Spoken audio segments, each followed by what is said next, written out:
Siya si Roque Tapales, isang PWD na bumabiyahe bilang badya driver. Ipinanganak kasing underdeveloped ang kamay, pinti at paa.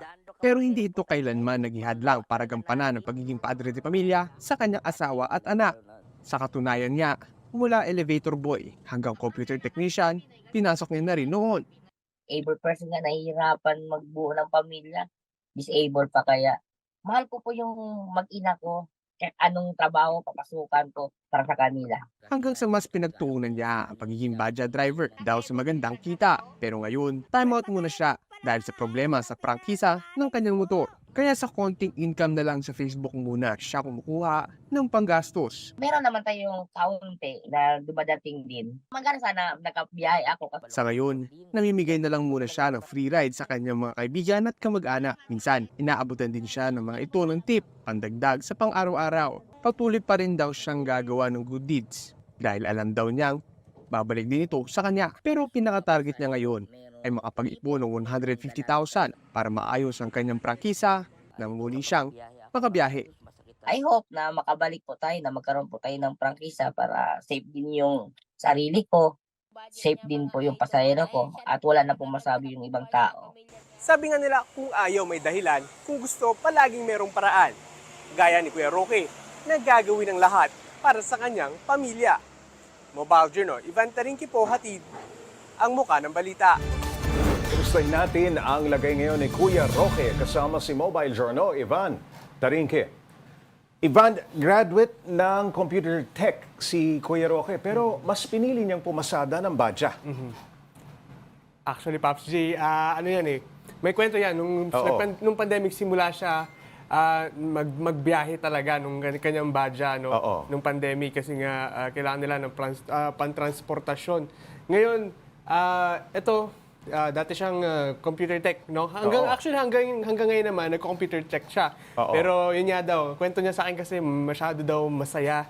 Marami siyang na-encounter kasi na tao. Nag-enjoy siya ng pagmamaneho nito. Nag-enjoy siya, Pops J, no? Kasi marami siyang baon na kwento, no? So, marami siyang napagkwentuhan na ibang tao at na-enjoy nga yung kanyang biyahe gamit yung kanyang badge, Pops J. Ivan, ito si Kuya Roque, walang mga paa.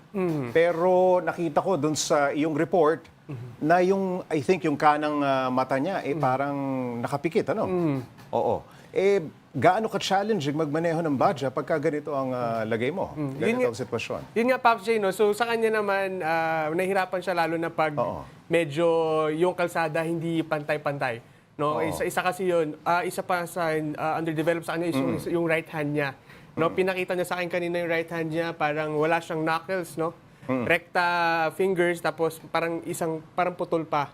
So, yun yung challenges sa kanya. Tapos buti na lang daw, pag Itong badya, modified ba ito para sa kanyang kalagayan? Kasi I think, hindi mo ba kailangan ng paa? Pagka yung preno, I think sa paa yan, no? Yan nga, Pops J. Kailangan ng preno, pero yung sa kanya, nagagamit niya yung kanyang thigh. Yung Yung thigh, kanyang okay. thigh. Yun ang kwento niya sa akin. Buti nga daw, may lakas pa para makapina ng kanya ng preno. Okay. Yung kanyang May preno thigh. rin kasi sa kamay, eh. Meron din sa kamay, Pops J, no? Pero yun nga, sabi niya. Pero ang problema, hindi niya daw kayang makatayo gamit yung kanyang legs. Matindi yung pagmamaneho ng three-wheeler kapag yun nga, yung kulang, wala kang mga paa at syempre, yung challenge na hindi ka makakita masyado, no, because of that, right? Anong nangyari dun sa kanang mata niya? So, Pops J, si Kuya Roque ay inborn na. Inborn, ganito. pinanganak siyang ganon. Pinanganak siyang ganon. Pero affected ba ang kanyang visibility? Yung isang mata niya kasi yun yung nakakita talaga, no? So medyo may effect talaga. Okay. Tapos tinanong natin siya kung napacheck ba na before, no? Sabi niya hindi daw masyado nagkaroon ng chance. Ang alam niya lang daw kailangan daw siyang tignan ng isang ortho. No? Yun lang daw yung alam niya, pero aside from kung paano nangyari or background or anong pwedeng gawin pa sa kanya, hindi niya na alam, Pops J. Tsaka salat yung kanyang kinikita para makapagpatigin siguro ng maayos, ano? Okay, paano siya kumikita sa pamamagitan ng Facebook, itong si Kuya Roque? Oh. Ngayon nga, Pops J, no? So maraming... Marami ba nagpapalipad? Maraming maraming natutuwa. Maraming natutuwa Doon kay sa Kuya Roque. kanyang pagpupursige na maghanap buhay. Tama ka dyan, Pops J. No? Maraming natutuwa. Oo, Kasi oo. actually, kanina nga nung kausap ko si Kuya Roque, no? Natutuwa ako kasi alam mo sa kabila nung kanyang nung pinagdadaanan niya, napaka-positive niya mag-isip. Oo, ayan. Gumagawa pa ng mga Ng gawaing chores. bahay. Oo, house chores. Nagluluto, Oo. no, Pops J, napaka-positive niyang taong kausap, no.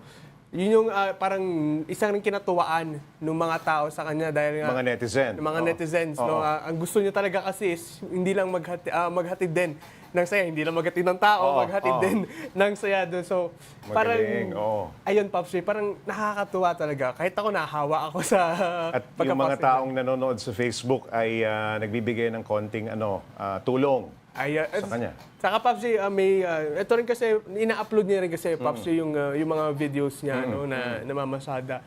So kahit papano may onting revenue na Kahit paano, pumapasok dito sa Badja. Dun nga. Okay. Si Mrs., ano ang pinagkakabalaan? Anong pinagkakakitaan? So Pops J, yung asawa ni Kuya Roque ay nagtatrabaho sa kanilang church, no. So medyo may income naman pero ang ngayon kasi is buntes yung asawa ni Kuya Roque, no, for their second baby. No, Oo. second baby na yung pinagbubuntis ng asawa Oo. niya. Pero ngayon currently nagtatrabaho yung kanyang asawa sa kanilang church, Pops J. At mukhang may pangangailangan pa siya na pinansyal. Ano? Magkano ang kailangan niya para maiparehistro ang kanyang Badja? Ayun nga, Pops J, medyo komplikado. Kinukwento niya sa akin, medyo komplikado yung pagkakakuha ng prangkisa sa Zamboanga. No?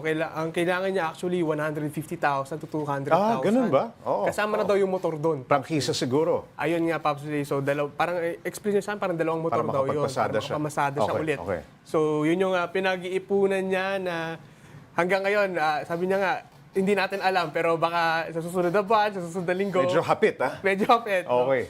May mensahe ba si Kuya Roque para sa mga katulad niya na nagbabanat ng buto sa kabila ng ganitong pagsubok? So, Pops J, ang mensahe kasi talaga ni Kuya Roque na, yun nga, kung kaya mo nang bumangon, bakit hindi ka magtrabaho? No, Pops J? Lagi niya kanina, actually, kausap ko siya, sabi niya, kung ako nga may kapansanan or disabled, Nagagawa ko to. nagagawa ko to, paano pa kaya yung able body? No? Saka sinasabi niya rin, Pops J, na laging magtiwala sa Diyos, no? Napaka-religious na person ni Kuya Roque. Madasalin, oo. Madasalin, Pops J. So, tinanong ko siya, Kuya Roque, diyan mo ba kinukuha yung lakas ng loob mo? Oo. Sabi niya, oo sir, dito, saka bukod sa pamilya ko, sa Diyos talaga. No, parang... very positive ang Very, kanyang very outlook. positive talaga, Pops J, no? Alright, maraming salamat. Mobile Journal, Ivan Tarinque.